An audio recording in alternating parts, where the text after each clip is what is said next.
Welcome to a new series we're calling Conversations with. My name is Shaley Hoogendoorn and I live with bipolar 2 disorder. And my name is Julie Kraft and I am also living with bipolar 2 disorder. Julie and I believe in the power of storytelling. We know that sharing with others is healing both individually and collectively. There are so many different experiences. So we wanted to share more stories of bipolar with you and interview others. Our stories are powerful. They can become a source of strength and hope and inspiration. Our voices need to be heard. Our stories aren't over yet. This is bipolar.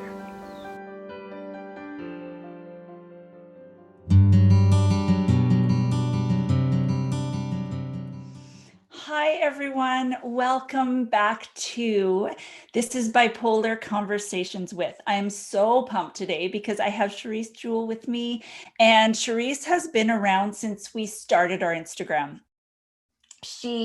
I always see her likes and she comments, and it was just so encouraging in the beginning when you're like, is anybody out there? Like, is anyone going to listen? And so, and then I saw that she wrote a book that we're going to talk about. And so I was so excited when she said yes to be on here. I would love to read her bio to you so you know a little bit more about her before we start. So here we go.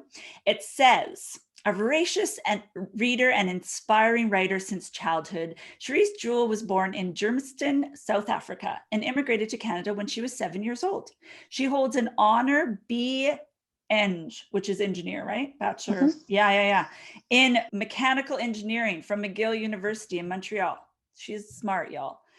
And worked as a robotics engineer for 15 years before having children and becoming a writer. She proudly lives with bipolar disorder and educates for the fair and dignified treatment of the mentally ill. Charisse lives in Toronto, Canada, with her husband and 3 children. And you can find more information. We'll put it all in the show notes of her website and find out more about her. I love that, like robotic engineer. It was pretty fun. First, thank you, Shaley. Thank you for having me here and for that great introduction. Yeah, it was fun being a robotics engineer. Yeah, I often think about like really creative or really intricate jobs. I'm also wondering, I'm like, yeah, our brains can do those hard creative things, right? For sure. And awesome. So I would love to start just diving into your story. I luckily got to read the book, and so I know a lot of things. So I have so many questions, but I wanted to start off with, when did you know something was wrong, that something didn't feel right? Tell us about that. Yeah, so I've been more of a depressed kind of a bipolar person for most of my adult life. And I didn't always think there was a problem because it always seemed to be kind of seasonal or related to when I had a really horrible experience. The result was that I would feel depressed.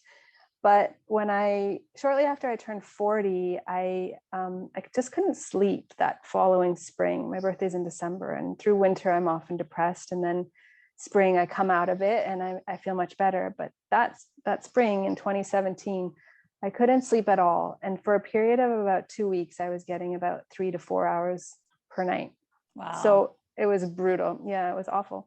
But I still didn't think too much of it at the time because I've always had trouble sleeping and I've always just, come through it and gone back to regular sleep. But what triggered me to think, wow, something is actually wrong was the Friday night before. So I'd been not sleeping for almost a full 2 weeks. And the Friday night before Mother's Day weekend, I cooked dinner for my family, and it was, I thought it was this amazing feast that I'd prepared lovingly for hours. And when I went to serve it, I write about this in the book, but when I went to serve it, my husband was like, "What is this? What are you serving us? This is garbage." And I was like, "No, how could you say that? How could you say this is garbage?" And when I looked, it was literally garbage. Like, it was bones and scraps from the compost bin that I'd cooked, like I'd fried everything together and I'd put stuff in the crock pot and I'd served it all excitedly. And I'd never realized that there was anything wrong with that. So when that hit me, I was like, what is happening? Like something is wrong. And I couldn't even face it. I was so overwhelmed by like, what is going on with me? And that was the Friday night. The Monday morning, I was in the hospital because it was just to the point of, wow, this is. And I just love the description in the book, because you're thinking this is magical and beautiful, and this is the perfect ingredient. And I think it just describes mania so well, because it just is feeling like it's true. It feels really, really true. And like you didn't see that it was compost. Wow. Yeah. And I think you hit it. It does describe mania really well. What I thought at the time, what I still think, and what I've heard a lot of other people agree with me about is we start from this logic. Like we start from a position of this makes sense. I'm going to do this and it's going to be marvelous.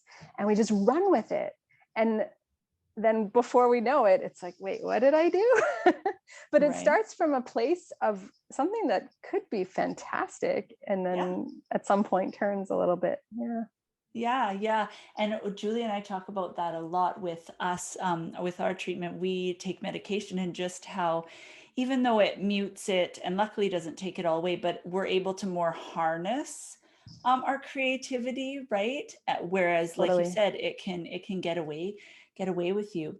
So when you notice, like when your husband had said, like, this is compost, like we aren't going to eat this,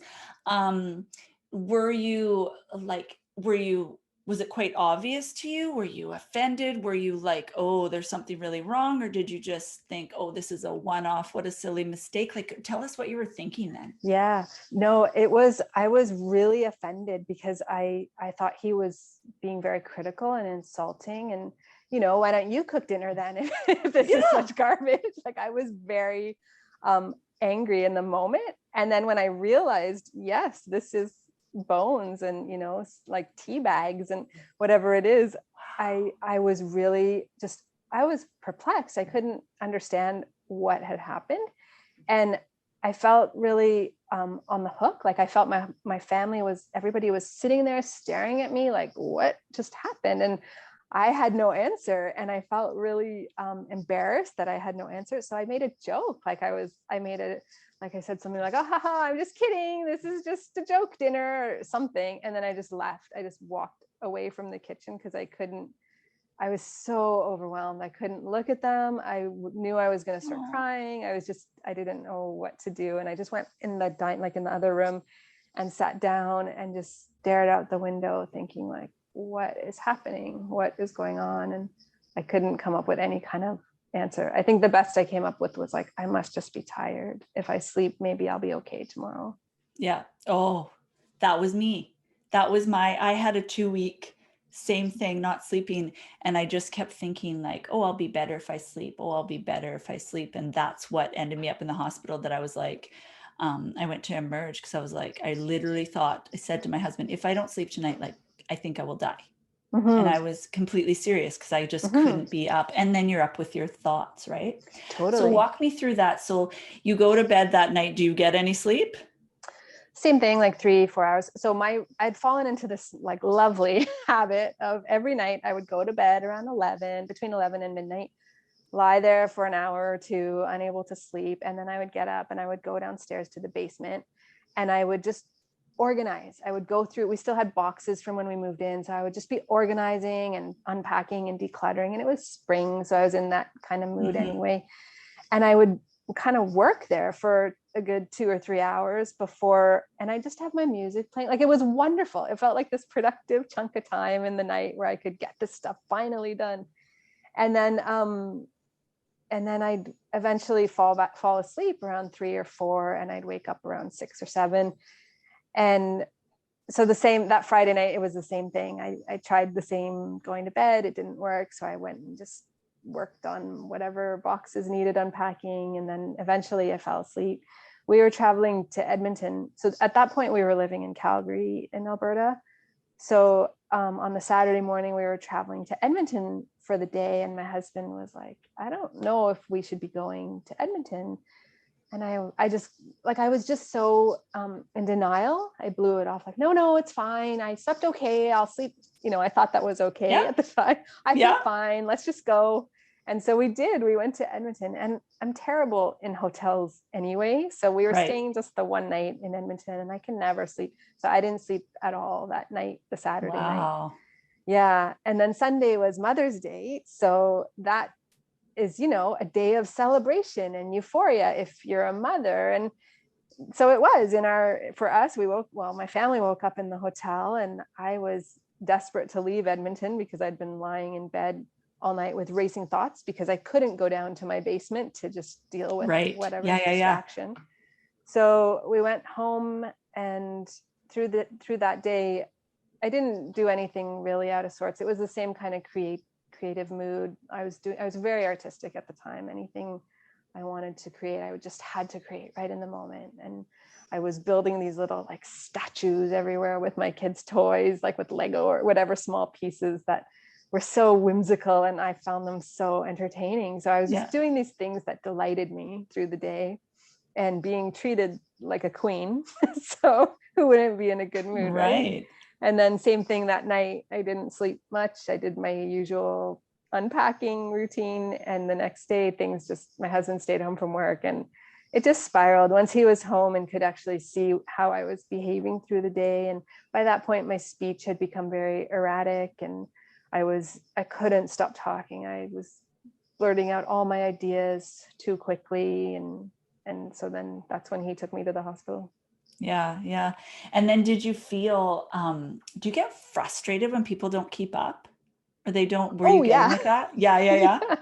I mean, I do now, even when I'm stable, but as a mom, you develop techniques to be very quick. And as a bipolar person, I think a lot of us develop a lot of efficiencies that even when we're not manic, if my kids are struggling to understand or like respond right away, I get frustrated. Yeah. I get like that too. Especially like with my husband, right? Like I dismiss his ideas really quickly because I think that I'm thought it through, and I've already figured out that it's not the best way. And it's not the best, way to go. But I find it's much better now in medication, but I found that frustration, I think, was one of the hints to me that maybe something was wrong, because I just feeling that angry about things. Did you experience a lot of anger? So someone's telling you like you need help. Were you willing to go to the hospital? Was it more like you're going? How did that work out? Yeah, it was. I had really twisted it around in my head to not be a bad thing. So my husband and my daughter was with us at the time. She'd come home from school, and our two boys were still in school. So my husband had to figure out some kind of plan for the kids while we were going to be at the hospital. So we were driving around like to drop off my daughter, and he had packed my bag, and like I'd seen these preparations and I was part of these preparations, and still on the way, and he'd been upfront the whole time. I'm taking you to the hospital. I've called the doctor. You need help. You need to go to the hospital. He'd been telling me that for hours by the time we got to the hospital. And I still thought we were there for some kind of surprise, because I just couldn't accept that there was something wrong with me, and that's why we were there. I thought he was throwing me a surprise party, or my family was going to be there from Toronto visiting because I was homesick still, or something. I thought something very elaborate that was good. And then I was also convinced at the time that I was pregnant, and I was 40. I had just turned 40, but not only that, I'd had my tubes tied after my daughter was born. So I was obviously not pregnant, but I'd convinced myself I was, and I wouldn't believe anybody who told me that I wasn't. So I kept thinking we were at the hospital for something to do with my pregnancy, or I'd lost the baby or something. Like I just couldn't accept that we were there for a good day or two of us being in the hospital. I was like, no, but I must be pregnant, or no, but when is the party going to happen? Like I just couldn't process that information on a conscious level. Wow. Wow. And Yeah. when you first got there, so did you go to emerge or how did Emergency. that work? Yeah. Yeah. Yeah. We went straight to emergency.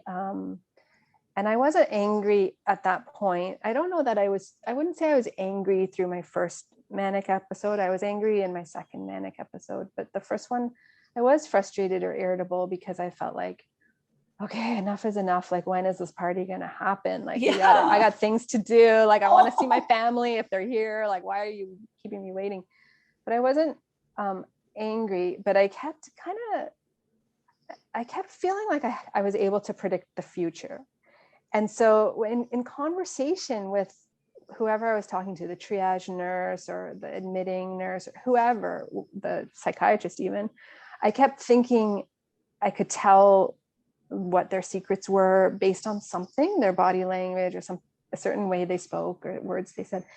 And so I kept repeating like whatever I thought was this great secret and what was going to happen in the future to this person. And then I would notice their reactions were like, some of them were really like, whoa, like this is yeah. kind of freaky. Like she needs to stop talking now.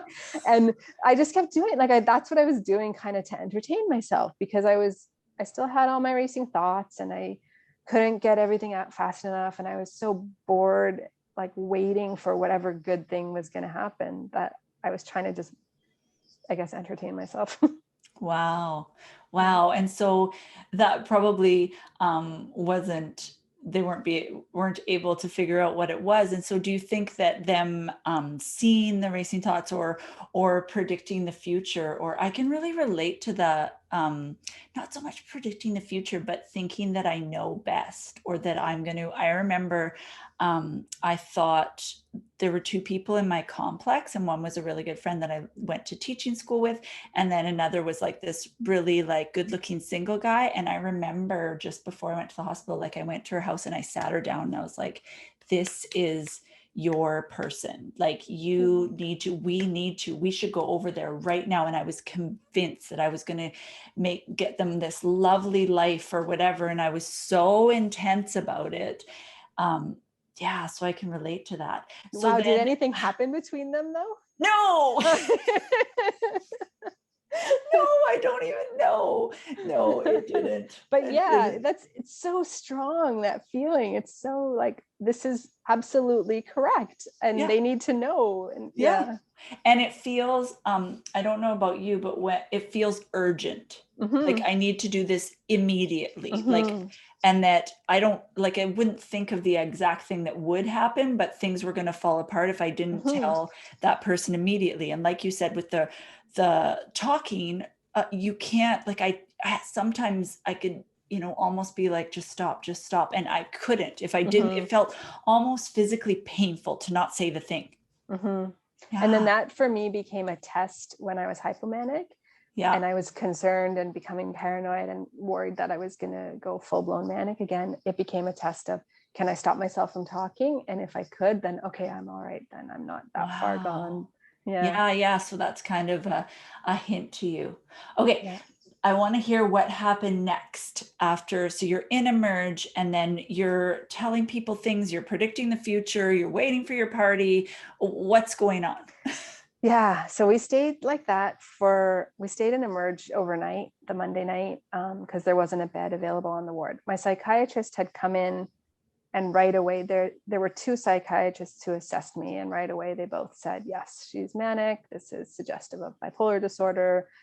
And they were peppering my husband with questions about, does she have an alcohol problem, or Mhm. has she ever had a substance abuse problem? And they were just trying to piece it together, because it's less common for a 40-year-old person to Right. present with her first manic episode, especially if she doesn't have any of those kind of abuse problems.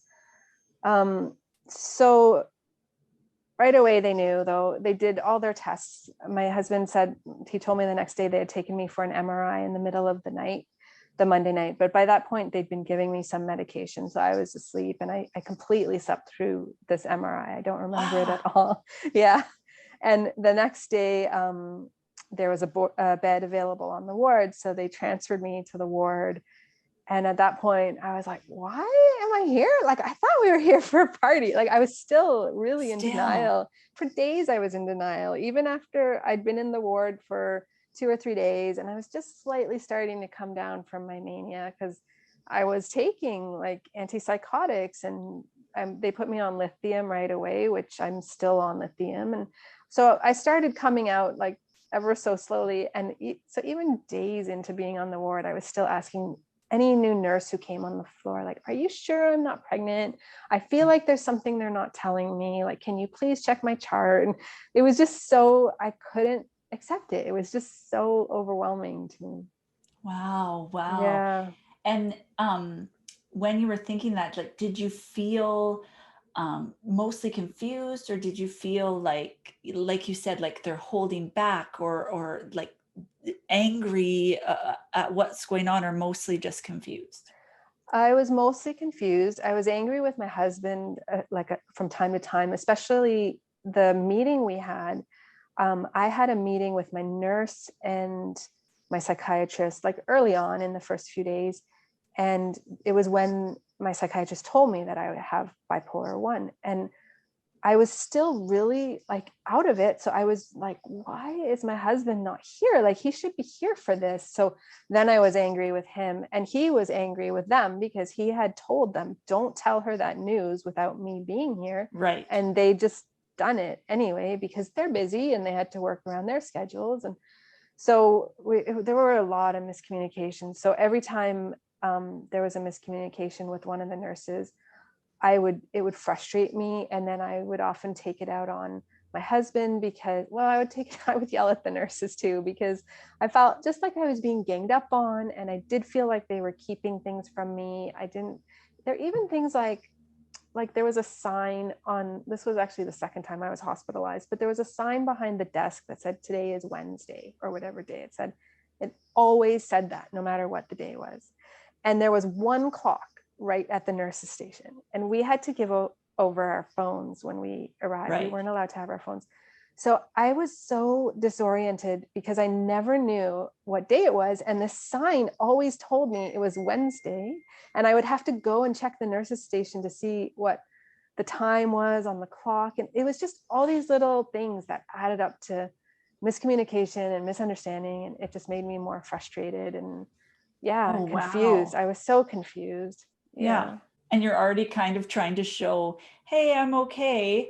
I want to go home. I'm okay. Yeah, but you don't even know what day it is. I don't know what day it is, but because they're not changing the sign. I asked that nurse when I was leaving, I said, why does that say it's Wednesday every day? Because I'd been there for almost 2 weeks. And she said, oh yeah, I should really change that. And I was like, what? That's your answer? Like, I needed that sign the whole time I was here. I needed that sign. Yeah, this was my lifeline. Yeah, and it was always Wednesday.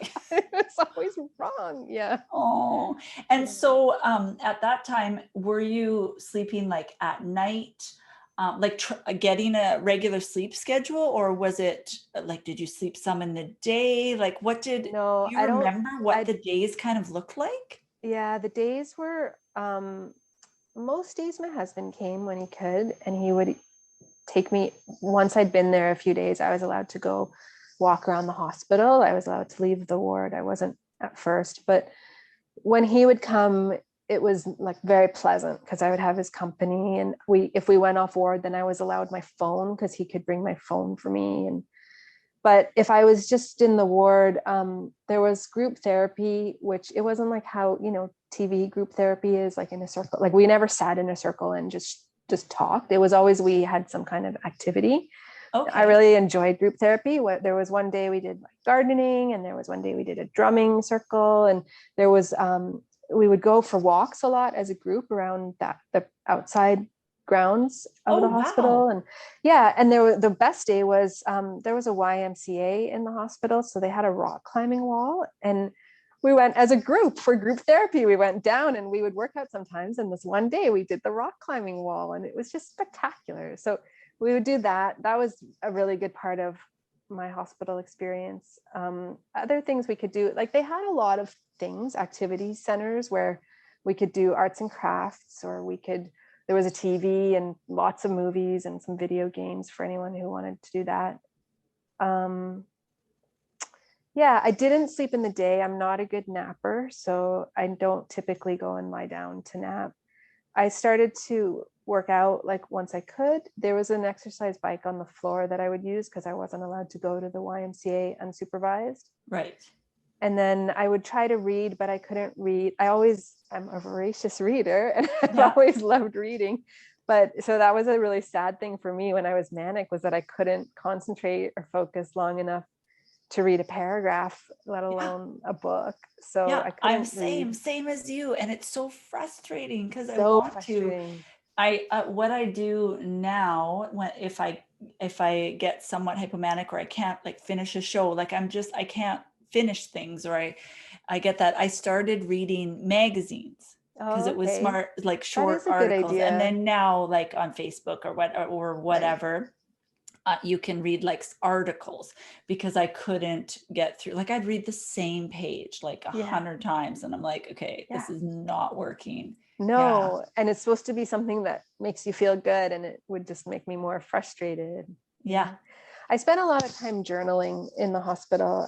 One of the nurses early on, I never really knew what they had at the nurses station, because sometimes I would ask for something and they would have it kind of randomly, like nail polish remover. There was like early on in going there, my nail polish was really irritating me because it was all chipped, but it wasn't Yeah. chipped enough to come off. And you get stuck in your mind when you're manic with one thing that, so it was really irritating me. So I asked her and she just happened to have nail polish remover.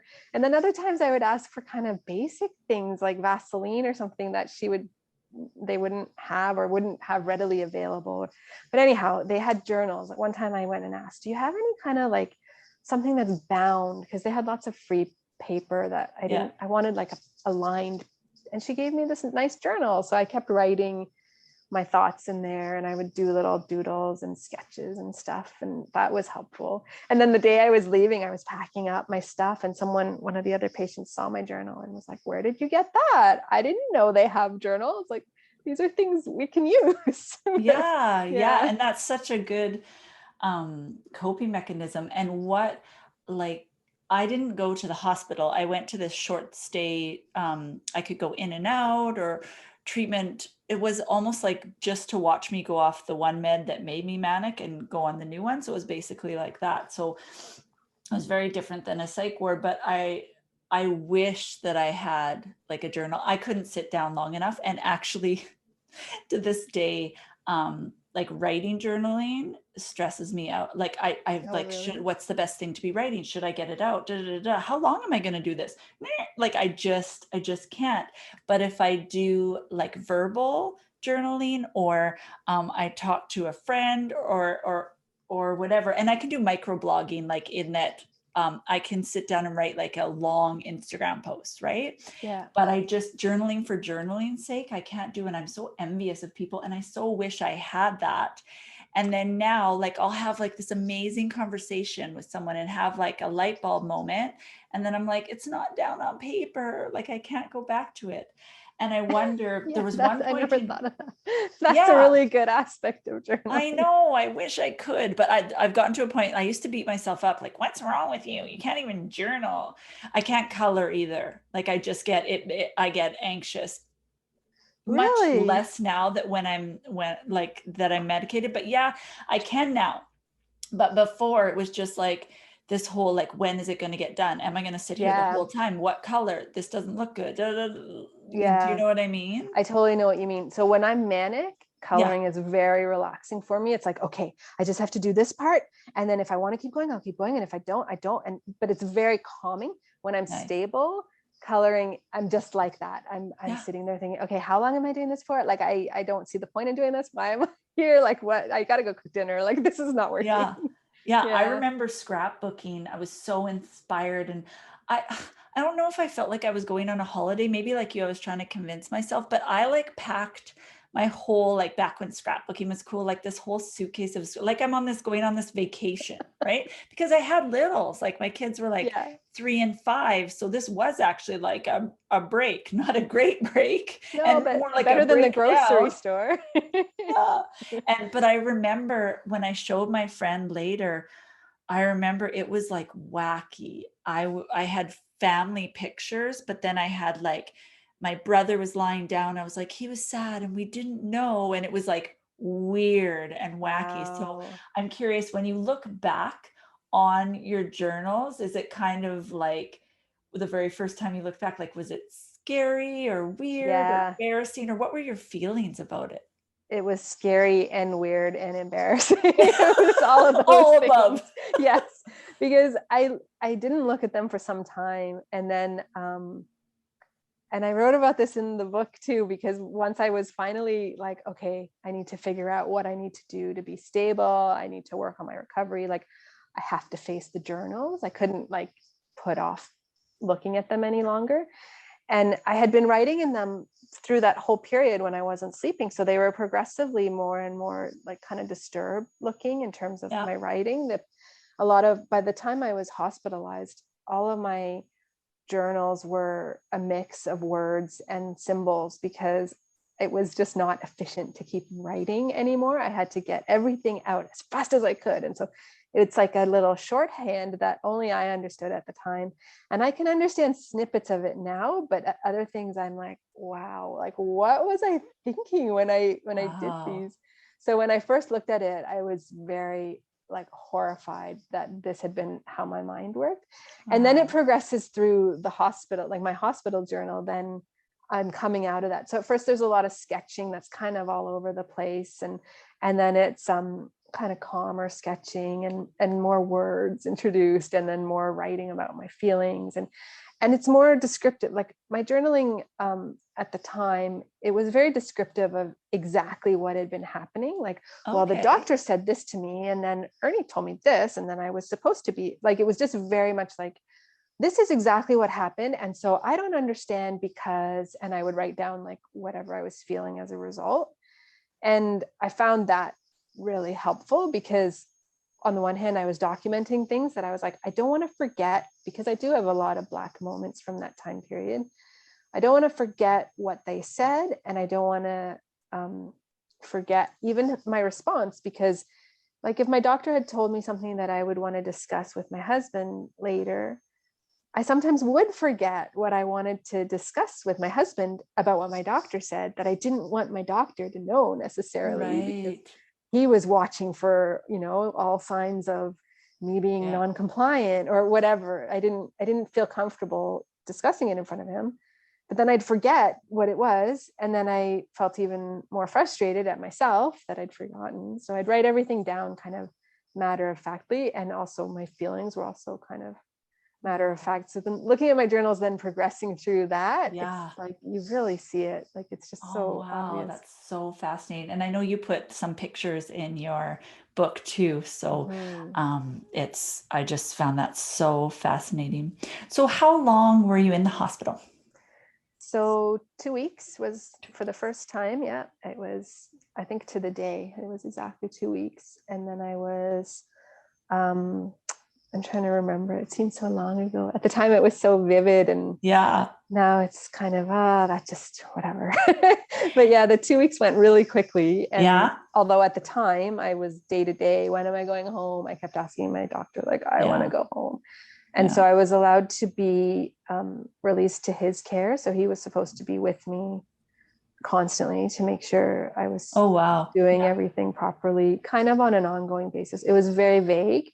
I Yeah. even asked my doctor, my psychiatrist, like, he has to go to work. So, my mom Yeah. would be with me, but like my husband won't. And that's who you're like signing me over to. And my psychiatrist were kind of giggled about it, and he just said something like, I'm going to pretend I didn't hear that. And I was like, what does that mean? Like, I don't know what I'm supposed to do in this situation. Like, Wow. so I was really like nervous whenever he would go to work. I was like, I wonder if I should come to work with him, or if he should Yeah. be home, like just constantly working from home. This was before COVID, of course, so nobody Worked from constantly worked home. from Yeah. Yeah. home. Yeah. Wow. And by the end of the 2 weeks, had you accepted your diagnosis, Oh or no. no, No, not that, not for, I think it took me a full year to a accept my full year? diagnosis. Yeah. By the end of the 2 weeks, I was sleeping properly. So at least 6 to 7 hours of sleep at night. I was taking medication for it. Yeah. But my sleep had progressed into like a steady routine. And even towards the end of when I was being released, or as I was about to be released, I was still in denial and believed that all I had was a sleeping problem. And if I could keep my sleeping in check, then I wouldn't, nothing, like my moods would be fine. So I was really, it took me a long time to accept it. Right, right. And then when you, during that time after, were you comfortable telling people? Did you use the word bipolar? Did you just kind of keep it to yourself? How did that work? Yeah. So I had started posting about it on Facebook, Wow. just to share with like my family and friends. Yeah. Yeah. So when my first pregnancy back in 2005 ended in a miscarriage. And at the time, I was so ashamed and embarrassed. Like there was a lot of Oh, stigma for that, oh, at least then as well. yeah. And I learned from that experience, I had to join a support group and talk about it. And so I learned that I need to talk about things to not Yeah. feel that shame and stigma. So I knew I wanted to talk about it when I was released from the hospital. So I started by doing it online because that, for me, anyway, that's easier. I feel like that's an easy way to just share it without having to Yeah. have like know people's responses or create any Right. kind of awkwardness in the conversation. And then I remember that fall, I started seeing some of, I obviously I had some friends on my Facebook account too, but I was kind of posting updates for my family back in Toronto, but friends would see them as well, or acquaintances who are on Facebook. And in the fall, I started seeing some of the people who I knew that I was bipolar, Right. but we'd never actually talked about it. And I wasn't Right. openly talking about it with anyone. It was very awkward for me. There's one part of that in the book where there was one mom who I kind of knew a little bit briefly. And she said, like, she brought it up, like she said something like, oh, I saw what you've been posting. And she said, everyone has their thing. And I was like, what does that mean? I don't understand. Is that like supportive, or Yeah. are you dismissing my Yeah. experience or telling me to get over it? So I didn't know how to react to that. And I was really afraid of telling people generally, but I knew I had to if I wanted to, recover. Yeah. So a couple of times later that fall, towards Christmas, we were at some social events where I met a new person who I didn't really have to worry too much about seeing in the future if I didn't want to. So I said to, in both separate conversations, I told my story a little bit, and I ended with, yeah, well, I was, so I was hospitalized and it turns out I'm bipolar. And both times I started crying. Like I was Oh, so yeah. like just fraught with emotion from just even trying to Oh, express it. yeah. It was very, very difficult. Now I can tell people it's fine, but I Yeah. developed a technique. Yes. Tell us. That's so Okay, helpful. for me, the best thing that works is to say, oh, I don't know if you know, but I'm bipolar. Yeah. Because then you, like the other person, is like, oh no, I didn't know. Or yeah, even if they say, oh yes, I'd heard. And then I have like my, not rehearsed, but I know what I'm going to say next, which is my little spiel of, yes, I was diagnosed in 2017. And, I've been manic twice, or whatever I want to say. And I wrote my book about it. And that's me, kind of thing. And by that time, the person has really, like, they've had a chance to get over that awkwardness. So Yeah. they've been able to figure out how to respond in a way that's like, oh, that's interesting. And, did you have any suspicions, or did it run in your family, or like Yeah. any kind of response that it's not awkward. So Yeah. it really has helped a lot. I love that. In And this you know process. what? When you say that, and I don't know if you actually give them something they can answer, right? Totally. Yeah. Because at first, like, what do you say, right? Yeah. I love that, because then it can either keep things going. I mean, it doesn't mean that it might not be awkward, but it Yeah. just gives them something that they can respond to, that they don't have to think about, like, oh, I didn't, or yes, I did. I really like that. Exactly. It's When really been helpful, because the first person I told, I remember saying like, I'm bipolar, and she just, her face, like her oh, reaction just like yeah, crumpled. She got teary. I started crying. Like, it was awful. It was so much worse than it had to Yeah. be. And you're She like, was am I going to do lovely. this She was with a it? lovely person, Yeah. and still it was so hard. Yeah. But yeah, exactly. Am I going to do this from now on? Yeah. And I think too, like you said, people are like, oh, you put out on the internet and da da da, da. But sometimes in everyday regular life, like one of my daughters did a project on it, and she actually, I didn't know, but had talked about my podcast, and this was before I'd met the teacher. So I was just like, oh. Or even now when I say, yeah, I podcast, or probably how you say I wrote a book, and when people say, oh, what's it about? Yeah. And Right? You're like, ah. oh, here we go. Right? Yeah. Yeah, it's hard. And yeah, I do. I think I'm gonna steal that from you. I really do like that a lot. That's I fun. love it. And it's applicable for so many awkward things when you have to Yes. share, right? Like, Yeah. because it's an easy way out for the other person. So you can just Yeah. run with it. And then, Yeah. And sometimes I'm I glad ease you like people it. into it. Like I'm like, yeah, it's a mental health advocacy podcast, da, da, da. But then I have to say, like, this is what it's called. And I'm like, our title's pretty clear. Yeah, but I love that. I think it's really important to just be out there and be upfront. 100%. And I when I saw your Instagram account back when, I think it was pretty soon after I joined as well, that I noticed it. I was like, yes, like, this is what I want to be looking at, is this Yeah. content right here. Oh. And it's because your name grabbed me, right? Oh, that makes me so happy. Yeah, we talked a lot about what to call it, but we thought that was one of the most honest titles we could choose. 100%. Yeah, Right? Yeah. I think it's fantastic. So walk me through. So I know from your book you had a period of time where you were just living, you were as stable as you could be on medication. About how long was that before your Sure. next episode? Yeah, it was exactly 1 year. So Oh, yeah, Mother's Day weekend, 2017 and 2018, I was manic and then hospitalized. But so spring is really my time to be manic. It's really when I feel like I should be a bear and I should be hibernating through winter, and then I just want to wake up in spring. But that spring in 2018, so I had been taking lithium since my first hospitalization, and I had been weaned off the olanzapine through the summer because that was just for my manic episode. And my psychiatrist said we could try and see how things went, and it seemed to be fine without it.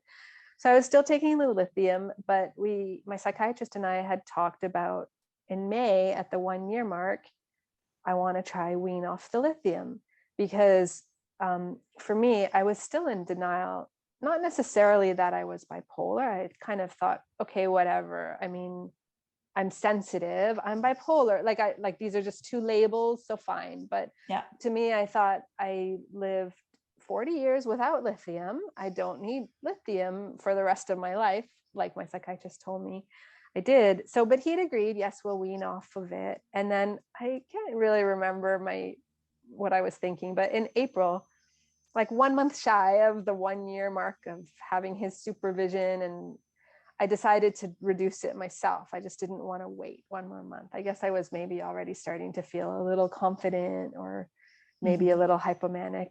So I reduced it. And about 3 weeks later, I was manic again. I was totally manic. And I was watching myself for signs over those 3 weeks to be like, okay, if this starts happening, then I'll start taking the lithium again and I'll be fine. And it's not going to start happening though, because I'm going to reduce it. And it's not even nothing. It was still 2/3 of my overall dose. So I'll be fine with 2/3. And then I can reduce it more and I can show everybody that I never needed it in the first place. Yeah. So of course I went manic again, like 3 weeks later, and I had to tell, it's in the book, I had to tell my husband and my psychiatrist, and it was just a disaster. Everybody was just really angry and upset with me, which I couldn't, and I still think is a horrible reaction, especially like my psychiatrist has seen this enough times. I think he should know to respond better. My husband, like, I can understand that he didn't know what was appropriate and how likely it was that I would have gone off my meds on my own. So it was really lousy. So I was hospitalized again for almost 2 weeks again. Yeah, yeah. I actually wanted to read a part of your books. I thought it explained mania so well. So it says, but when the snow melts and flowers appear, it's like I come alive again. It's like I fall asleep when summer ends, so I don't remember to mix food or pay attention to taste or smell or sound. And then spring arrives, and I wake up and I remember, or my subconscious wakes up and remembers that my ideas were good and I should do them again. And suddenly I'm more aware, which is great because I enjoy life more, but it's scary because I don't know if I'll get carried away again and enjoy life too much. The high is just really, really great. It's so tempting. People take a lot of drugs and pay a lot of money to experience the high I get from mania. And then it says, and I think this all the time, if Big Pharma could create a legal pill that brought on good mania symptoms and none of the bad, they would do it in a heartbeat. And I was Totally. like, I think that all the time. And I think it's really common. And especially for our listeners that don't struggle with living with bipolar disorder or mania of any sort, they just think, oh, what's your problem? Why would you go off it? Or like, almost like you even said that your doctor didn't respond well. But what people don't understand is when you have depression, it's so horrible. And then even feeling a little bit better, but then to feel the opposite is, it just feels so good to give that up, right? and Totally. and I admit sometimes I still, still think, oh, well, maybe if I just went down a little bit I could get a little bit of it, but I've had it long enough to know that the other part is not worth it. And I'm curious, I feel like a lot of people, and I wonder why your doctor gave you that feeling. I feel like a lot of people, because there's so much stigma around medication, immediate thought is, when I get off, or I only have to take this for a little bit. And I feel like sometimes doctors give false hope, because I think that my first part of healing was just that, so what if I never get off of it, right? Like if this Yeah. helps me and this is what I need. I was always curious about, do you know what I mean? Like once you I know accept totally what you that, mean. Yeah. yeah. So I'm confused about why he would say, oh, in 1 year we'll, like, to give you that, especially when we get like obsessive thoughts or intrusive thoughts, like we might fixate on that. I'm curious. Totally. Yeah. Well, I think it's interesting. I mean, obviously I don't know exactly his thought process, but he, at the start, when he diagnosed me in that meeting where I was really upset, he told me I would need lithium for the rest of my life. And when I started talking about it, I think it was probably January the following year when I started like trying to make my case for like, I don't think I need lithium. I think I'll be okay.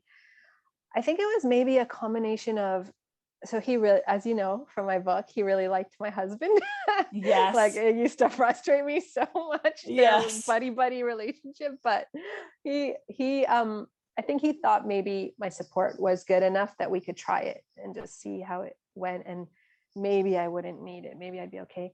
But also there were some times where my husband would come to quite a few of my appointments, and my doctor would ask for my husband's opinion about like how I'd been, and like if things seemed stable, if I seemed good. And the constant for that first year was I was depressed. Like I had a low grade depression for that entire year Yeah. until I went off the medication and went manic.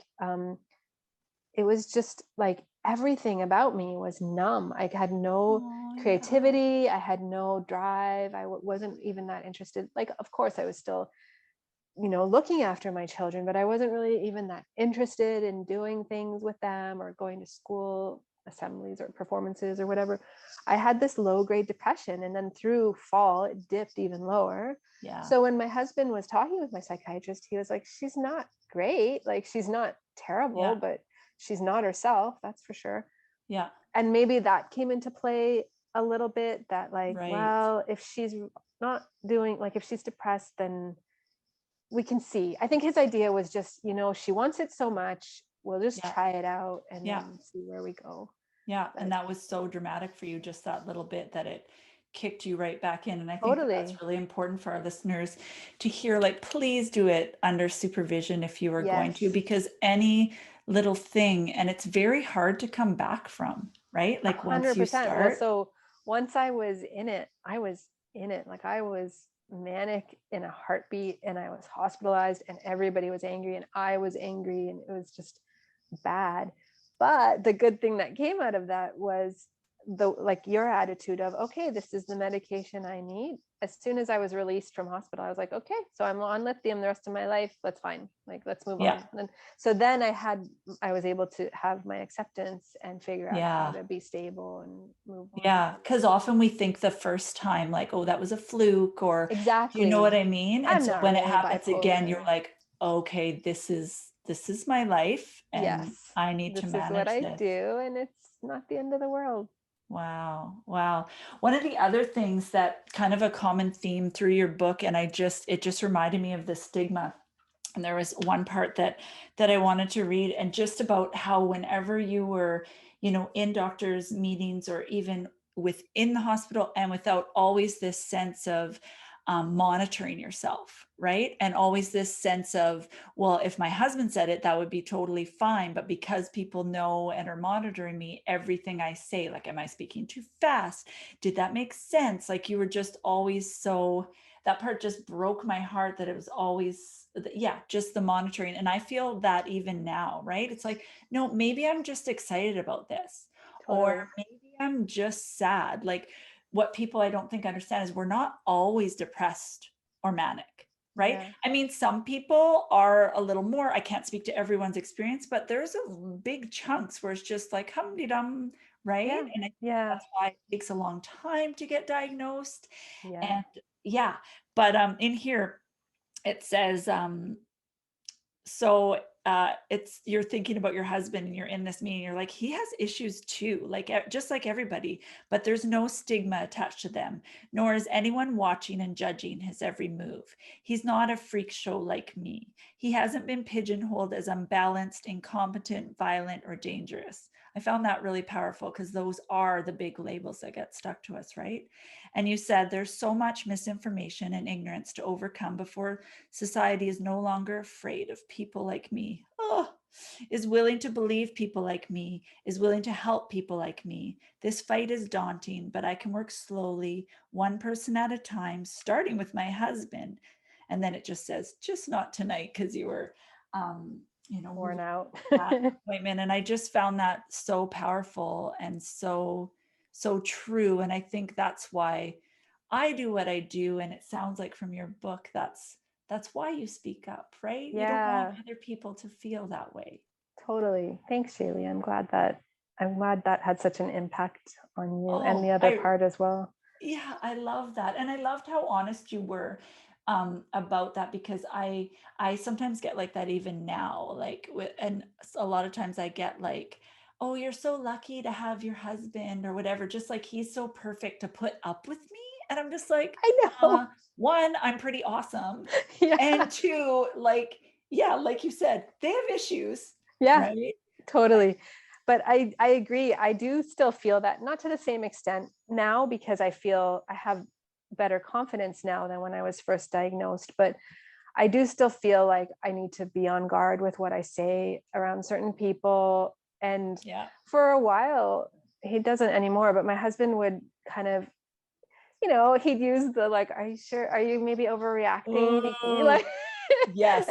and it went from being like, because it was like PMS, to being like bipolar and menopausal, like, which one is going to be your excuse for me Right. having a reaction today, Yeah. kind of thing. But yeah, there are things I know, like, even there are jokes that I know I think Oh, are funny and I don't make them. I won't put anything on social media if it's like, if there's any chance it could come back to bite me, because people could yeah. react based on me being bipolar. Yeah. So it's something I've kind of just accepted, but it Yeah. is But it's hard. disappointing. I dream of a day where it's not like that. And I think if we take away stereotypes and share more stories like you are now, people won't automatically think that, right? They'll see us as person first, not Totally.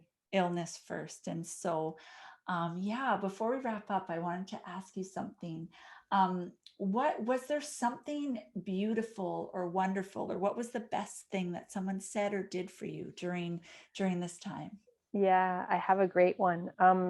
So when we moved to Toronto, I had to find a new psychiatrist. Hmm. And I was lucky. I got very lucky in that I didn't have to wait terribly long. I had to wait a short while, but I found this fantastic psychiatrist. And one day I was complaining to him about being too sensitive in terms of like my before bed ritual. I can't do anything where I'm thinking for like a 2 to 3 hour chunk before bed. Right. Like I have Yeah. to really have that downtime. Whereas in university, I used to study and then I would just crash and it was like no big deal. I didn't have my whole bedtime routine. And I was complaining about being too sensitive and how it relates to being bipolar. And he said, well, you're like a Stradivarius violin. You're so sensitive because you're so exquisite. Oh, I was like, wow, that sure makes everything else pale in comparison, right? Yes, oh, I I am. felt I am. that. Yeah, it was marvelous. Like it was just, it was the best. And my old psychiatrist in Calgary, who was good, but he wasn't the same. He used to talk about bipolar as a disease, and I used to feel disease. Like it's Mhm. really this perspective we put on this condition or anything really that can change our acceptance and being able to get rid of stigma. Yeah, yeah. And I think like I hope that people see the beauty that we put out there, the art, and thinking about things differently. Like I know sometimes my husband or other people are like, "Oh, I never thought of it that way," or I'm really like anything to do with social injustice. I feel very, very passionate about it, and I can, yeah, and I can say things that are uncomfortable or maybe that people don't call out just because it's almost like my illness doesn't let it be quiet. But what would happen if we didn't have those people? I think people would miss our exquisiteness. Definitely. Yes. And to wrap it up, if there's someone listening right now and they're struggling, what would you say to them? um, it reminds me of what my husband said to me when I was struggling in that first year after my diagnosis. I remember talking to him, and he's not a very emotional, sensitive kind of person. Mhm. So I was trying to open up about feeling low, and he told me to basically to look for small moments of joy, and Oh, to wherever I can just find something that makes me feel good, no matter how minor it is, because the more of mhm. those I can stack up, then I can start to feel better just in general. So Oh, I that's what love I would say. that. So look for the beauty and the small moments because, sometimes our brains, and I know mine, can only latch on to the negative. We have to remind ourselves like Totally. that there are beautiful things and that there is, even if it's the teeniest bit of light, that Yeah. to try our best to look at that. And I always say, um, if I can't have hope, can I borrow some of yours, or find someone that can see some beautiful things in your life and point them out to you? So that's Yeah. beautiful. That's Yeah. beautiful.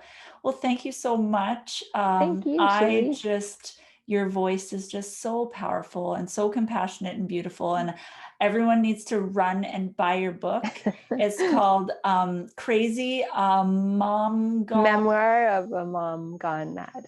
a Mom Gone It's a Mad. nice short one for everyone Yeah, to remember. for people to remember. And we'll put it in the show notes and her website as well, which is probably the best place to find the link to buy the book. And go and follow her on social media. She has a really amazing post, and she also shares lots of book recommendations, which I love. And I'm just so, so grateful that you're putting yourself out there and that you came and spoke to me today. So thank Oh, you so thank you. much. Thank you for having me. I'm so grateful to you.